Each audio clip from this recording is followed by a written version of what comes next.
Mondays to Fridays, 3:30 to 4:30 p.m. in the newsroom. You can't afford to miss it.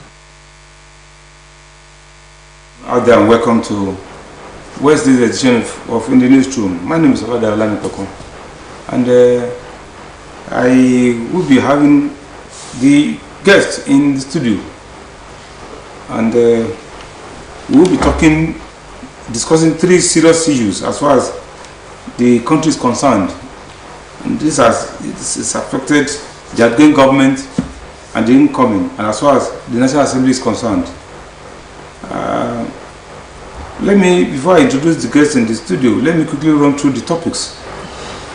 The first one says, Labour, that is the TUC and the NSA, to worry, stop last-minute looting by government officials. What? That will depend on what they mean by last-minute looting. And the second topic says, he's talking about the president-elect, Tinubu to workers. Leadership will require tough, hard decisions. What are we expecting our leaders to give us all we want at all times? And are we expecting them to be soft? Are we expecting them to be too hard while taking decisions? But then somebody will say, if it's going to be to the glory of and the success and progress of the country, let's have the decisions. Although the president also promised that the country will be better and that it will be workers friendly. Excuse me. The third topic is 10th National Assembly. Opposition lawmakers adamant vow to reject APC zoning. You know, APC is no doubt the majority in both the chambers, that is the Senate and the House of Representatives. And having been the majority, there will always be the need for them to want to dictate, let me use that word, the leadership, and so they can have smooth executive administration. But the opposition, as you were saying, the opposition are saying, okay, we also corner you, we also try to deal with you using our own strength too. In essence, by the time the PDP, the Labour, the NNPP and others, they also want to say, okay, let us have a unity, let's unify, so that we can also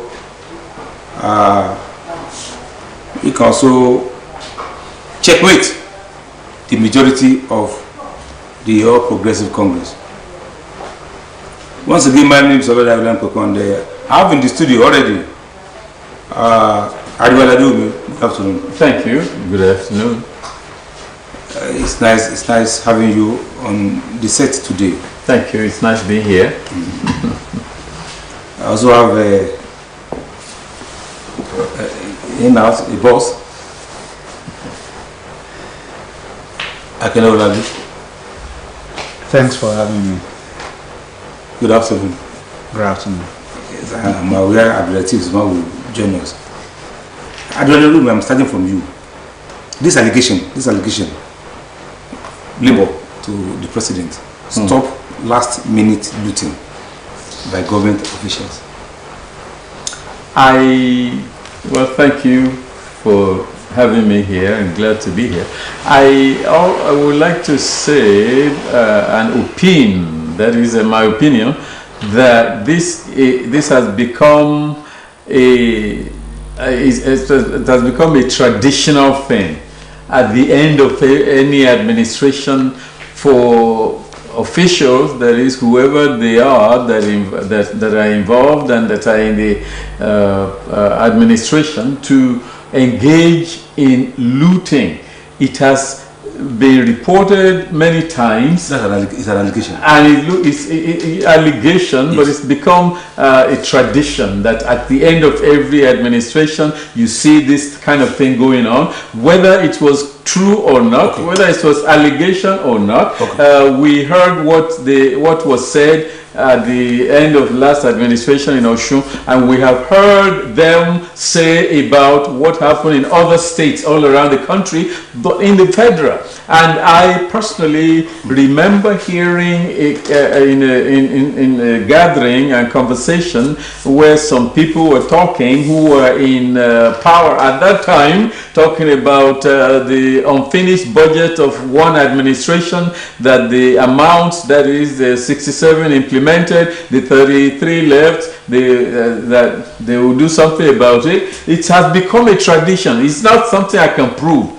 It's not something I can go to court and say this is who is doing it. But it has become a tradition in Nigeria. And that is why Labour, in fact, Labour might have, and sound like speaking from informed statement, that they knew what they were talking about before approaching Mr. President to stop last-minute looting. They must know something they must know something is going on, something is happening in that regard before they will come out and publicly say to the president to stop last-minute looting. Where there is smoke, there must be fire.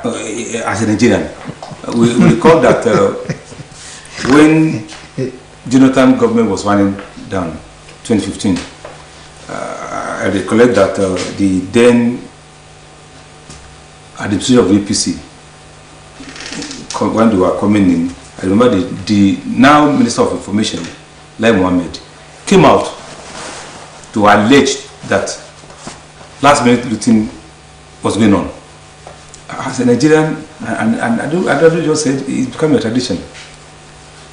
Yes, of course, a tradition. Should we just make an allegation without a bad one at that? It looks like an allegation. Yes. But in some instances, there have been proofs that shady deeds were going on under the table as far as the terminal point of a particular administration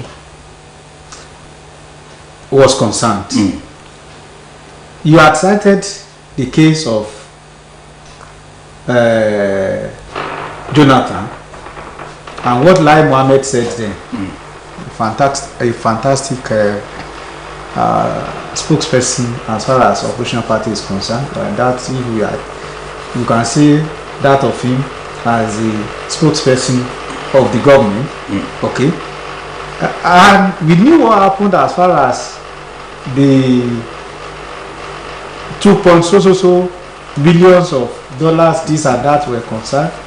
We knew those who were alleged. We knew that the money was meant for an election, part not spent but shared. We even have some of the members of our own profession who were caught by the trap set there, and all these were in the public glare. Adewumi was being economical when he was talking about unimplemented budget.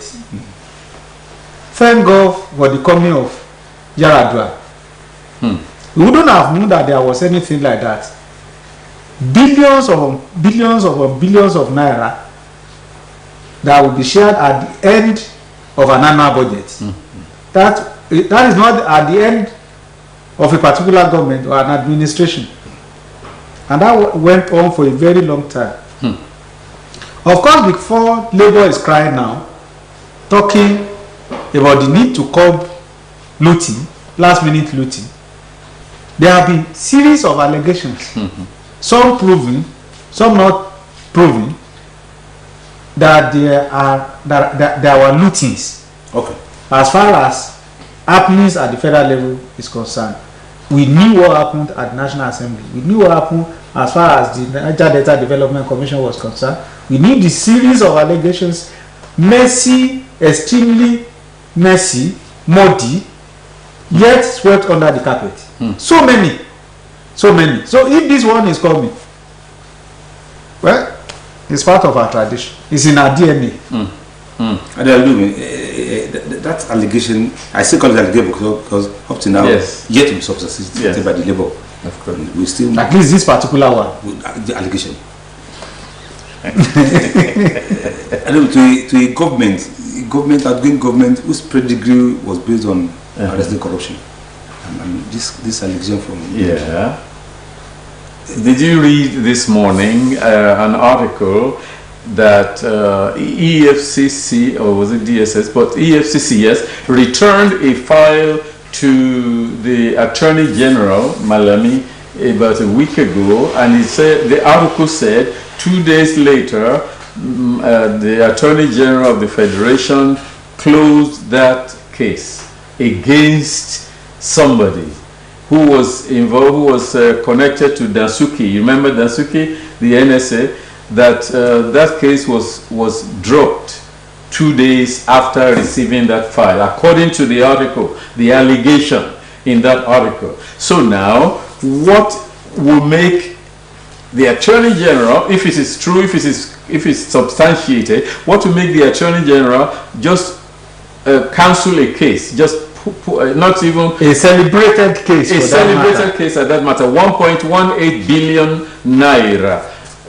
So what will make an Attorney General do that? We don't know. Maybe because of the tradition that I keep talking about. Maybe this tradition, we're going to share the case hasn't gotten any substance. Yeah, we cannot accuse anybody of money having changed hand. We're not accusing anybody of that, and I'm never going to say that. But why would an Attorney General, at the close of an administration, drop a case that has been celebrated for the past 5 years or 6 years, and then 2 days after receiving the file, just drop the whole thing? I don't know. Maybe that is what Labour has privy to, that will make them to appeal to Mr. Integrity, our President Buhari. Maybe that's what will make them to appeal to him to stop last-minute looting. We will not. If it is a good thing, if the government will do it right, every department will have to give an account and give a report of their budget, how it's implemented and how they have done it and all of that. But it's hardly do you hear that. You hear the federal government give a budget, but at the end of the budget year, do you ever hear the government say how much they implement? Where's the rest of the money? They should be preparing their annual note now that you have some few days to. Of course, few days to the end of this administration. I want you to look at this. That allegation could be an attempt. It's quite also maybe an attempt to cripple the outgoing government, because you see that today federal executive meeting should be holding now if they have not finished, and last week they had one where the approval was given for billions to still be spent. Could we say because a government is coming in, can we do cripple an outgoing government?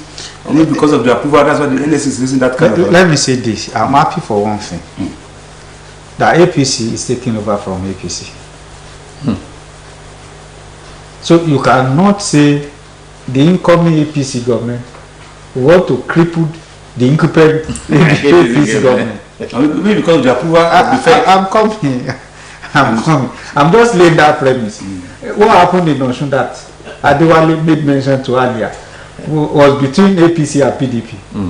In 2015 that you cited, it was between PDP and APC. Now it is between APC and APC. And it's good that it's Labour that is raising the alarm. They have an affiliated party. Yes. Don't forget. I'm coming. Okay. I'm just reminding you that you know that. Let me say it is good that the organized Labour, okay, fine, that is raising this alarm. Organized Labour has its members virtually everywhere in government, whether at federal, state or local government level. They are virtually everywhere, and they see what transpires. They are the one carrying the file. They are the one preparing the voucher.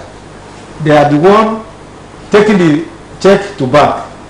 They are the cashier, they are the this, they are the that. They are the director that will approve this and cancel that. And you know, in most cases, some of these people see figures of millions and billions of naira flying away without having a thought of it. So if they now see that towards the end of an administration, don't forget that we have trust deficiency in government in Nigeria of today. At all levels. It's not peculiar to the federal government. Even at states. No, I want to know. States are also accused. State governors are also accused. Yes, it's all over. So because of that deficiency in trust, there is no way you won't have something like this, whether proven or not proven, using the word of Adewale. However, whether you want to take it or not, there will be some element, some substance, some semblance of what they are saying. It may not be as much as as they are crying about it now. Again, when you look at the government having less than a month to go, let's be sincere with ourselves. I appreciate Buhari for one thing, that he's putting a stop to the census exercise for the incoming government to look into it. There was one other thing. But it was oil subsidy. So oil subsidy too. What stops him putting a stop to some of these multi-billion naira projects that are just being rolled out now? Morally, constitutionally, nothing stops him. Even as at the last second, 11:59 p.m. of 28th of May, he can still sign things that can be of advantage or disadvantage to the Nigerian nation as a whole, to Africa, and to other parts of the world where we have commitments, or to individuals. But morally speaking, if you've been there for this long, and the one coming in is your right hand man, maybe they have discussed. If you could put census on hold because you have him to have input, and you could put oil subsidy on hold because you want him to have input, what stops you from saying thus far? By now they are handing over notes, should be 50, 60, 70% ready. Taking that from what Akana just said now, a state governor, especially a state governor, I just announced a while ago the decision of the cabinet, of his cabinet. And we are talking of federal now, a state government, a federal government that has less than 1 month to live, and still holding a council meeting and still making about billions. Well, that's the nature of the beast. That is what the whole thing is looking like. That is the regular practice among those who have authority, those who are vested with power, and those who influence policy. That appears to be the nature of the beast. But let me say something to the NLC and the TUC and the labor unions all over. There was an article about 10 days ago where one man, I forgot his name, but where he warned the labor unions and NLC in particular to be careful about their association with a political party. That if they don't watch out, that the incoming administration will not take them seriously because they will accuse them of collusion with that very particular party. I'm not naming the party, but it's an article that is in public something. So now that the labor union and NLC and all, now that they are saying this to Buhari and all of that, it can be easily, I just see it in the air, in the cloud, that a few days from now, Mr. Lai Mohammed will come out and say the labor is saying that to Buhari because of their collusion with, because of their affiliation. Because of their affiliation with that particular political party. That is why it is dangerous. I tried to get to somebody I knew who is at the peak of these labor organizations and all of that, but I couldn't because they traveled out of the country at that time. But this is the kind of thing that that article tried to point out, and that we must avoid, or try to avoid by all means, for labor union to be too close to any political party, to be too affiliated with any political party. It's very dangerous, it's very risky, and this is the kind of thing, what they are saying now. I bet somebody, if not Lai Mohammed, maybe what's his name, at the Buhari, I mean at Ashurok, Garba Shehu. Maybe Garba Shehu will come out and say something about it. Maybe Femi Adesina will say it. Because they will point at this labor union and say you are affiliated with a particular party, whatever you are saying is because of your affiliation. Maybe, I'm just saying it in the cloud. You're welcome. Thank you very much. Before we leave that topic, I want your opinion.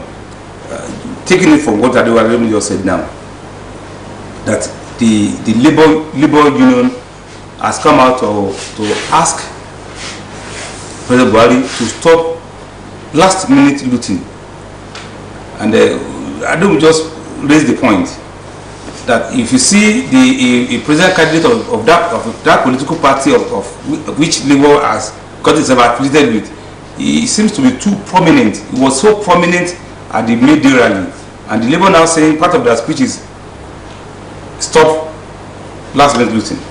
Thank you very much. First of all, I greet our viewers at home, and I'm sorry for coming a little bit mentioned. So the warning is very apt, it's timely, and it is something we must all take conscious of. But I just want us to look at it from the angle that fighting corruption should be an ongoing thing. Should not end, and it's not going to end with Buhari's administration. So it is part of human nature to always want to, at the end of something, to mop up the ground, if I can use that word. But if the mopping up which ground? the floor. Not the literal ground, okay, but literary ground. If I can put it down. So during the last the administration of President Billy Jonathan, we had issue of Dasuki Gate, where funds meant for, to secure weapons and everything for security were, looted and all that. And when President Muhammadu Buhari came on board, he made sure that he collected that money to the last kobo from whoever. So whoever that is looting now, what I just need is that the tempo, the height at which the current administration raised the fight against corruption to, it should be much more higher, so that whoever that is stealing now. But if you look at that statement, you know that civil servants, no politician can successfully loot or commit any financial atrocities without the help of their counterparts in the civil service. Because they're the one that will push the papers. An indictment on the yes. So they're the ones that will push the papers and do everything. So the civils, labor movement should also warn their own members too, not to be part of that looting, not to collaborate. Yes, it will be very, very difficult. Let's face it, it's very, very difficult for politicians to loot alone. You see one director of finance in charge, you see somebody who is on the ground will collaborate with that person to make sure that, because in some instances, some directors cannot even sign any document that can bring literal money, but director of finance, director of procurement and all that, labor union should also be warning their members not to be collaborators, and then whoever among the labor union and the officials that are looting now should know that they are not going to go scot-free with it. People will loot, but people should know that there's another day. Yes. Somebody will ask them, we'll go to what is this? That's a deeper dimension to this whole thing that I'm talking about. It's a deeper dimension that the labor union, labor unions, their members are part of these government officials. Our government officials are members. You see, we are generalizing. We are generalizing. Yes. And I want to say Adewale Adewobi is generalizing. The fact that you are a worker in Nigeria does not make you an automatic member of Labour Party. But you willingly I'm join. coming. I'm just saying. I'm coming. Yeah. You see, when you look at the top level and the politics they play there, and you look at the generality of workers, you see a clear-cut disconnect. Okay. And so when someone there or whatever will speak, and you think he is speaking as a Labour Party member, and a cleaner somewhere is acting because of that, being also a Labour, are you a Labour Party member? Are you a Labour Party member? That question will be answered. Not actively. That question will be answered some other day. Shall we go to the second topic? I won't ask you. I know where you belong. Let's go quickly to the second topic. And I'm coming to you. Tinubu to workers. Leadership will require tough, hard decisions. Isman, do we not sincerely expect leaders to give us decisions that will be soothing, and not in the interest of the country? Thank you very much. You see, the person that is making that statement, he himself is a grounded politician. That whatever statement he's making now, until the time he's on board and we see how practicalizing he can make those statements to be. For now, we can just say those statements are mere rhetorics, and you can just he's speaking to the occasion on ground.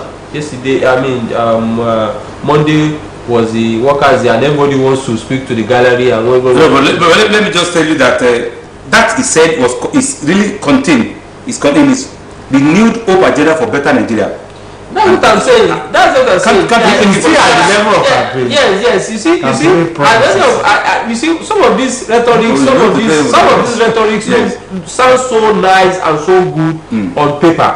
But when it is time for practicalizing it and implementing it, that's when we know that person is serious about it. Buhari made mention of so many things, so many good things that he thought he would be able to do when he eventually gets to power. But when he got to power, we know the ones he was able to do, and we know the ones he was not able to do. So at this level, anybody can say anything, including our father, the president-elect. But the thing is that we are going to wait a little bit and see. I expect him yesterday to state categorical statement about how his own labor policy will be. I'm coming. He's president-elect. Yes, that's what I'm saying. He has a manifesto that he's working with. That occasion of Workers' Day should be a kind of a day where he's going to make categorical statements about how he wants to drive his own labor. He has us to wait till his May. We cannot be waiting. So that after the swearing. No, he should be telling us things he wants to do. That's what I'm saying. Yesterday, if you look at that statement, it was mere rhetoric from beginning to the end. Where are we going from there? Are we now moving from one fry pan to another fire? That is not true. But I'm asking I can tell you that by May 29, if I am reading the list of the incoming president right, up to now, he doesn't have any policy.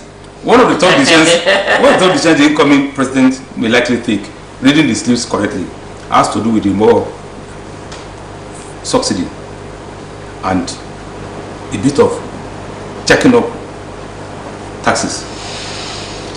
Poor me, I'm not good at reading lips. I'm only telling you that. I'm only asking that before. You say that I am. But for me, I'm not good at that. And I'm asking you. Maybe you teach me. And I'm saying. Thank you for reading this on our behalf. One of the stem, which has even said it. Yes, that remove subsidies. Talking seriously, it is so easy making declarative statements, most especially at the political realm.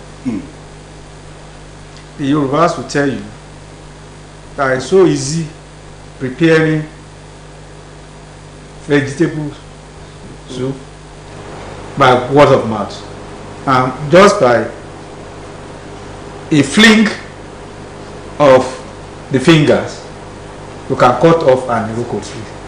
You can cut off an iroko tree. Okay. This is where I just cut it. Now, beyond that, I read everything that was rolled out from the office of the president-elect yesterday. And talking about tough decision. If we all knew before that statement that Nigeria needs tough, drastic decision, how do you go about that? We need to know. We wait till May 29 because you are giving us an assurance. Have you read this list correctly? Of the now, beyond that, he's talking about good time for the labor force. And in between this so-called oil subsidy. To me, like Buhari, Tinubu, like Mohammed, Osibaju, Raji Fashola, all the who in APC government today said in 2014 oil subsidy is a scam. Unfortunately, they told us that, and they lived with that scam for good 8 years. Let's await the. And now another scam. The incoming president. Hello. Another one is coming now, and they are telling us that they want to remove the already removed subsidy. Oh, how long will the removal of the subsidy last? Gradual removal. We have promises. Gradual removal. Promises. I'm happy I said it at the beginning when answering your question on the first topic. I'm happy Buhari is leaving that for Tinubu. Okay.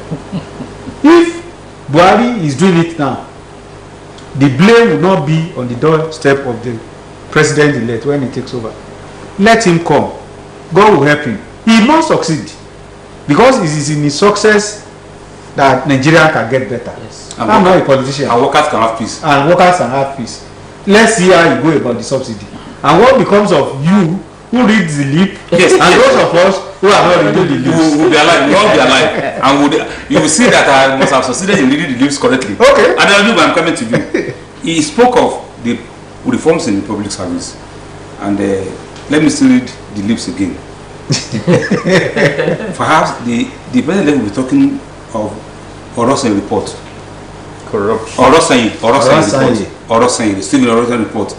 Especially where the duplication of assignment of duties by 2-3 agents of government doing the same assignment. I want to speak to that. Because he said reforms in public service.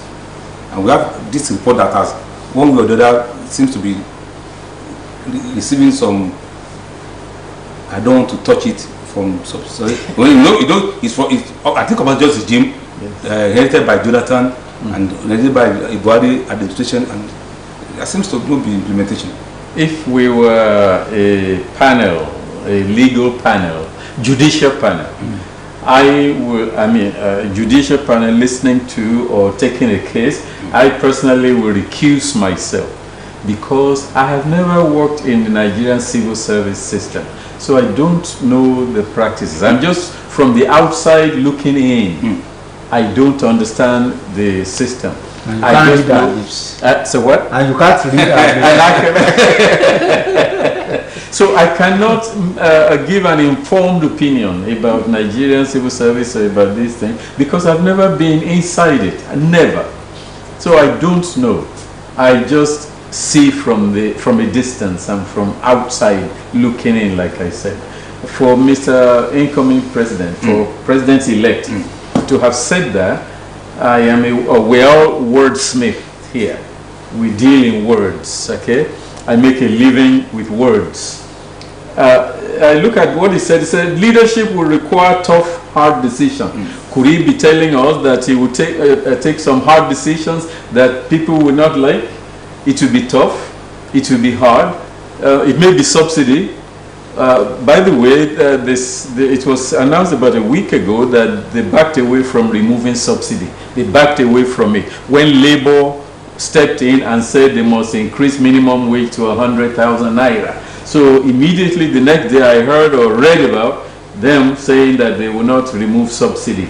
Maybe Mr. President-elect is now indirectly telling us that some tough decisions will have to be made when he gets sworn in, or after he gets sworn in. Some hard decision would have to be made. Maybe the labor force is overloaded.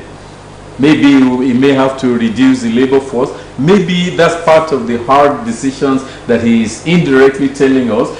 Could it be a subliminal message that he's sending to the public or to the Nigerian workers? Because he spoke this at a May Day celebration. Okay. So could it be a subliminal message he's sending to the labor force that some tough decisions will be made, some hard decisions will be made?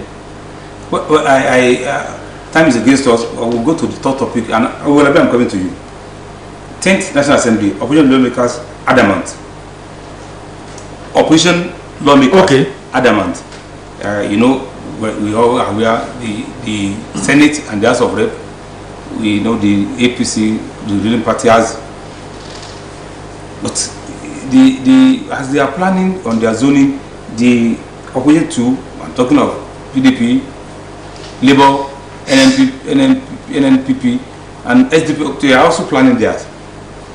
The position of zoning now, as it is in Nigeria, now that we have the president, West Southwest, the VP, Northeast. You see, what you see playing out now, as far as the struggle for the leadership of the National Assembly is concerned, between the ruling and opposition parties, is what you call the beauty of democracy. Okay. That is politics at play. Okay.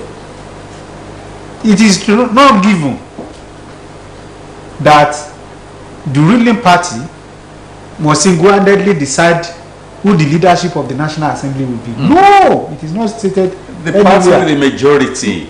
I'm talking about deciding. The party with the majority can say, this is our candidate. If the membership of the National Assembly comes together and say, this is the person we want. As it happened during the between 2015 and 2019. We are talking about convention, not necessarily the rule. If it is the rule, then Mr. President will decide who will be the Senate President and the Speaker. But whatever decision is taken at the party level, whatever decision is taken at the presidential level, the members of the National Assembly will still have to vote and decide who their leaders will be. Now, if you have the opposition parties coming together and they have the majority, and they have the minority, maybe about 55-45%, and you now have a renegade coming from the ruling party to join them, the table will turn politically. I'm not saying the ruling party doesn't have the power to say, take this. But that is what you call lobbying. There will still be lobbying. They will have to lobby these opposition parties to go along with whatever the ruling party is presenting. The majority party. You will not come round and say, because we are majority party, whatever we present, except the majority party, except the ruling party. Yes, I'm talking about. Please, just a minute. The ruling party is the majority party. Yes, has the majority. Has the majority. Yeah. So if I use either the word ruling or the majority, I know what I'm talking about. The PDP to the APC today has the majority in the Senate. They can decide on that, without recourse to whatever. But perchance we have group within the ruling party, which is possible. Someone is coming up from Jigawa. We know that all other things being equal, the Senate president will come from either southeast or south. But if you have people playing game and they can carry along these oppositional parties with elements within the ruling or the majority party, as the case may be, the ruling party may not have his way. I don't know whether in somebody, a school of thought, either in the wisdom or lack of it, examine the three arms of government: the executive, judiciary, and legislative. And he is saying the executive with the incoming president already from the south, the judiciary runs through the rank, the south, and he's saying, should we pick the number 3, the Senate president from the south? Well, this is where I said earlier on, I'm outside looking in. I'm outside looking in. but I'm expressing I'm expressing an opinion as an outsider looking in. The normal thing, the ideal thing is that the party with the majority, that's why I kept telling it that yes. The party with the majority simply decides and nominates. I love that. The normal climb. democracy. Yes, that's the normal thing. If the party with a majority, even if it's a majority of one, that party will simply say, this is the president of the Senate, this is the all of the officers, and then in the House of Representatives, the same thing will happen. That's what you saw them do in the United States just a few months ago, when McCarthy, before he became Speaker of the House of Representatives, they cast a vote 32 times. 32 times, and his own party were voting against him. Can that ever happen in Nigeria? That is what I'm saying. That is what I'm saying. I want you to have this because we can't do this. I just spoke about in an ideal thing, just like Adeobi said. But it's happened. Bukola Saraki. Yes. You don't see it happening here. Even Tambua, even Dogara. Now, where is the party supremacy in all this? It's not about party supremacy. You see, bipartisanship alliance is not something that is that we are set in our own political climate. Okay. In the US, you have bipartisanship relationship and all that. You see, what he is saying is that we should not the ruling party who has the majority should not be carried away to the extent that they are now so much, comfortable with the idea that they are going to have their way. Not all the time that the ruling party or the majority always has its way. Sometimes the majority, the one with the majority will not have its way, just as happened during the time of Saraki, because Saraki went into the fold of the opposition, got the numbers of votes that he needed, because he was able to lobby. He was able to tell them that we'll give you this. You see, even the opposition, who has the less number, has some office that they also need. They have the minority leader. They have the minority whip. You can tell the Northwest that, see, we are giving you the minority leader. Maybe in the PDP, they want to give it to somebody in the North Central.